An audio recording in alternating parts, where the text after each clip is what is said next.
11 years was the last time Chelsea went to Old Trafford and won in the Premier League. A goal from Juan Mata, assisted by Oscar. Chelsea's 12th game in 37 days is the latest episode in the soap opera starring these two feuding football families. In that season in 2013 was the season Man United last won their Premier League trophy. But it's time to correct all those wrongs. We've won there in the FA Cup in 2020, but we want to do it in the Premier League. But in fact, because of Erik ten Hag losing his job, this game has been made more difficult for Chelsea. I'd rather Erik ten Hag still be in his role because you know how to get at that team, whereas we're kind of going into the unknown with Ruud van Nistelrooy. And we've seen it so many times. What we're not taking in consideration, when you get rid of somebody that's a black cloud stinking out the gaff, people are sick of hearing his voice. When you get rid of that person, there's an uplift. It's like somebody's just dropped an air freshener in Man United's dressing room and everyone's smelling. Everyone's getting happy. That's exactly what it's like. And these guys are going to be up for it. These guys are playing for their future. These guys are playing for the contracts they're currently on. Because we all know if they leave Old Trafford, they're going to have to probably take a pay cut. And they don't want that. They don't want that.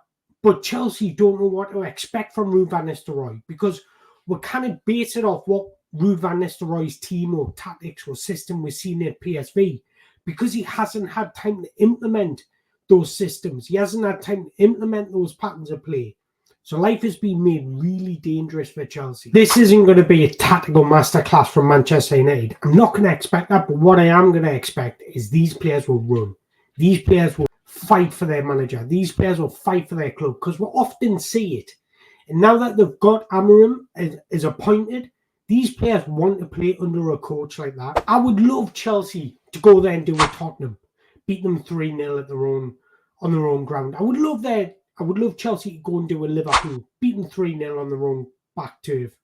But I don't think that's going to happen. I think this game is going to be defined by small and fine margins. Now, what Chelsea need to do is play the game, not the occasion. Chelsea need to stick to their beliefs, stick to their tactics, and they'll win this game. As soon as they open up and make it a battle, make it an occasion rather than a game of football, that's when Man United can get on top. Because we all know their crowd's going to be up for it. Chelsea are coming to town. Not just Chelsea, a different beast than Chelsea. They want to keep Cole Palmer quiet. They want the bragging rights. Chelsea are currently 6 points above Man United. Man United win. That's only 3. So don't rule out Man United of any European football just yet. But if Chelsea win, that's 9 points. And I don't think we'll see them for the rest of the season. So I think this game is absolutely huge for Manchester United. They win and they're still in hunt for them European places. But I think if they lose, I think that's the end of them for top 4 completely. Now, considering Man United are buoyed off their result against Leicester where they put 5 past them, I don't expect many changes to this team. Although I will say I think Lindelof will drop out. Lisandro Martinez will go back to left back. Mazraoui will come back in. And I also have a sneaky feeling Rasmus Højlund's going to come in instead of Xerxes. And the reason for that is because I think he's going to look at that Liverpool game, and Chelsea seem to struggle when they get runners running off them. They're quite happy and content when the ball's in front of them, and I think Xerxes brings that style of play. He likes to drop in, link in, and I think Chelsea would be happier with Xerxes starting rather than Rasmus Højlund. So I think that's why Ruud will go with Rasmus. So this is my predicted Manchester United starting 11 in full. Onana in goal. I think they'll keep Diego Dalot right back, Matthias de Ligt and Lisandro Martinez as 2 parent centre-backs. And I think Mazraoui will come back in at left back. I think Manuel Ugarte and Casemiro will both start double protection. They've both got a bit of bite about them. And I think that's what he's going to be looking at coming up against Caicedo and Lavia.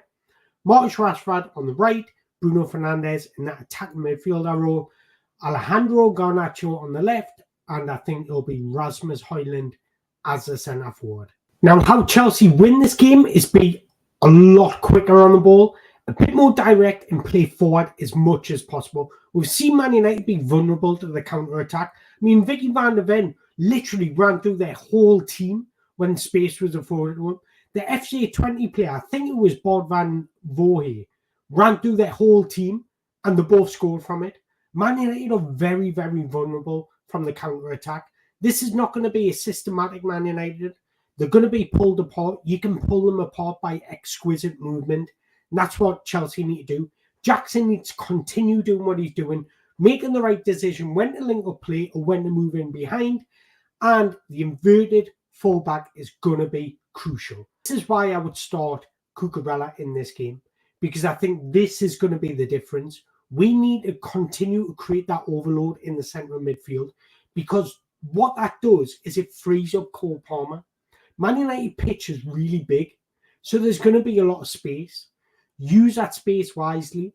And for me, I think the reason why I would start Marc Cucurella over Malo Gusto at left back or Reece James at left back is because Cucurella seems to make the right decisions on when to invert and when to get back in shape. Although I like Malo Gusto and I like what he's bringing to the team, I think sometimes he doesn't make that decision correctly. And I also think Cucurella is very intelligent making and forming that box shape. The reason you form that box shape is to free up Cole Palmer. Cole Palmer must like playing against Man United. He's a Man United fan and he just loves scoring against them. Last season at Stamford Bridge, he dunked on them. He even scored and dunked on them at Old Trafford last season. So I want to see that Cole Palmer.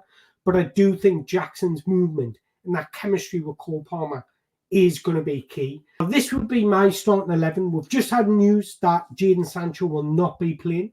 So that opens up the key. Pedro Neto's got the key to the door. That opens up the door for a Pedro Neto start guaranteed. Sanchez in goal. What I would do is start Reece James right back, Wesley Fofana, Levi Colwell, and I would actually start Marc Cucurella at left back. But I think Maresca's going to start Malo Gusto. But personally, I would start Cucurella. Lavia, Caicedo as them little bulldogs in the middle of the park. Noni Madueke. I think this game is very suited to Noni Madueke because he's going to get a lot of space and I think he's going to get a lot of opportunities to duel it in one-on-one situations, and that's where he thrives. If Noni Madueke's got space, he's frightening. And I think the same with Pedro Neto on the left, and that's why I would start with Pedro Neto on the left. Two most obvious choices, Cole Palmer in the middle, Nicholas Jackson up front. The thing is, Chelsea are expected to win. Chelsea fans will be turned up at Old Trafford with chest. Man United win. Chelsea are not going to hear the last of it. It's crazy to think that Chelsea turn up at Old Trafford. They haven't won there in 11 years in the Premier League. But yet, if Man United win, that's where the shock will come from. It's crazy to think it, but it just shows the levels that Chelsea are going in and the direction that they're going in. It's all positive. I know they got beat at Newcastle United. Look, anyone can lose at St. James's Park. But it was a manner of the defeat. But look, that's why I would love to see another 3-0 win to Chelsea. Imagine getting beat by Liverpool 3-0, Tottenham 3-0, and then Chelsea 3-0, all at home in the same season. It would be beautiful. I'm going to go for a 2-1 Chelsea win. I'm going to go Nicholas Jackson to open the scoring. I'm going to go Rasmus Højlund to equalise. And then I'm going to go Cole Palmer. Cole Palmer to make the difference in Old Trafford. The team he grew up supporting, dunks on them again. Chelsea take all 3 points. Chelsea move up in the league. Man United go further down in the league. Happy days. But I want to know your predictions. Let us know in the comments below. And if you've enjoyed this video, make sure you hit the like button, hit the subscribe button. And yeah, can't wait till Sunday.